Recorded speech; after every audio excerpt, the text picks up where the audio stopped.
Okay.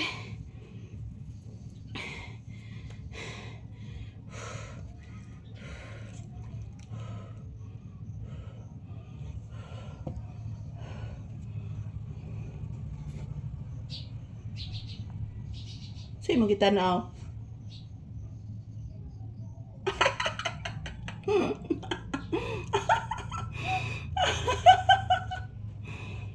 Say mo kita na iho.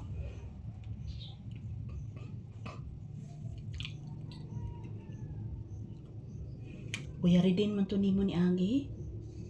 Nag-auto sila anak. Nag-auto silang Kuya Ridin nimo. Anak. Ayan, good morning guys. Ayan, tapos na po kami nag-ehersisyo ni Papi ngayon lang. Nag-aftershock ngayon guys. Nag-aftershock.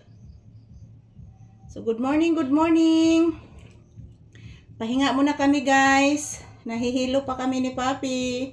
Kanina guys, pagkatapos ko po mag-half bath, nahihilo talaga ako bigla doon sa kwarto. So, mabuti na lang guys na agapan ko yung aking pagkahilo. Hindi pa ako naka-check ng aking blood pressure.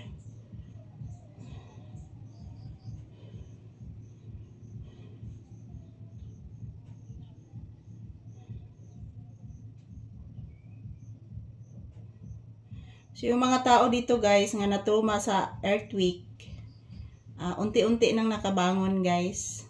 Yung iba, bumabalik na po sa trabaho yung iba. At din kami ni Papi, natutulog na kami sa kwarto. So, pangalawang araw na po natutulog po kami sa kwarto ni Papi guys. Pangalawang araw na po. So, ayan, ginagabayan po kami ng Panginoon, ng kanyang mga anghel sa aming pagtulog. Na kahit nag-aftershock guys, hindi po kami nakagising.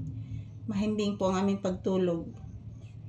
So hindi po kaya namin guys na hindi ma-trauma dahil po sobrang lakas ng pagyanig.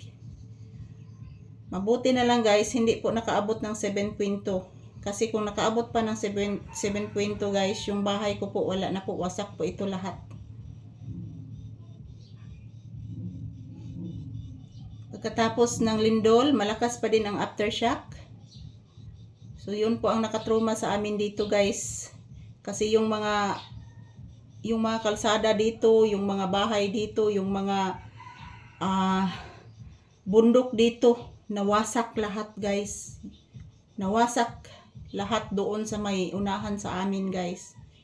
Mabuti na lang po dito sa aming lugar guys.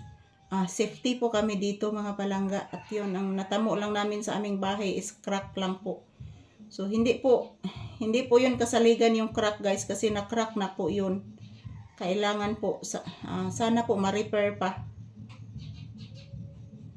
So yan, unti-unti nang bumabalik yung aming yung aming pang-araw-araw na panginabuhian diri guys. Yung pagkain ko mga palangga at ni Papi, unti-unti nang gumagana. Kasi mga ilang araw guys, wala kaming tulog dito dahil napakalakas na aftershock. So amo ra ning gilingaw-lingaw ni Papi guys nga makalimtan namo tanang nahitabo diri nga trahedya. Mabagyo man og linog sa among lugar. Grabe mga palangga. Unay pagaingnon mga palangga nga pagbuot jud sa Ginoo ang tanan. Okay. Mostly sa mga ubang mga tao ron guys, murag mulabaw pa sa Ginoo. So maron ako kalamas arong moturan ako. Yan, thank you for watching guys. Tapos na po kami nagpahinga ni Papi, katatapos lang po namin mag-ehersisyo. Bye bye.